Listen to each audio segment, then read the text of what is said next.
Сәлем достар, маған осы бір туынды жайлы өзім салған болатынмын. Бұл рилсті Стамбулдағы Стамбул Modern Art мұражайынан түсіріп алған болатынмын.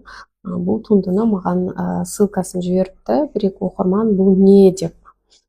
Достар, бұл британдық суретші Джулиан Опидің осындай арнайы LED-қа жасалынған туындылары, яғни ол өзінің туындыларын компьютерлік бағдарламалар арқылы ұсынады. Джулиан Опи ол жаңағы Лондондағы арнайы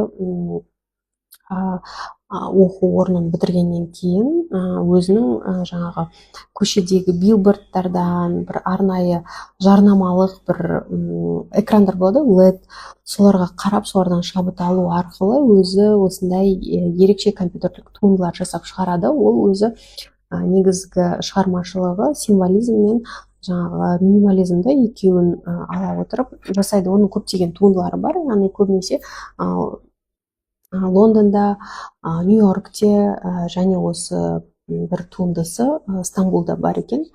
Өте қызық. Ол жасаған формаларда жаңағы атын қойғанымен кейіпкердің түрін нақты өзінің бет-әлпетін бермейді. Жұмыстарының барлығында солай. Ол іс-қимыл арқылы адамның кез келген өзінің бейнелеп жатқан дүниесінің іс-қимылы арқылы адамға жаңағы не береді?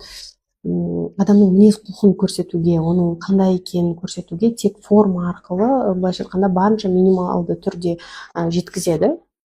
Соған қарап, оның әр жұмыстары өзінің кейіпкерін бір зерттеуге арналған сияқты да. Бұл жердегі туынды Аннаның жаңағы биі, жылтыр көйлектегі Аннаның биі деп аталады. Осыған қарап, оның нақты билері арқылы біз көрермен оған қандай мінездеме береді деген бір осындай ой келетін сияқты да бұл туындыға қарап.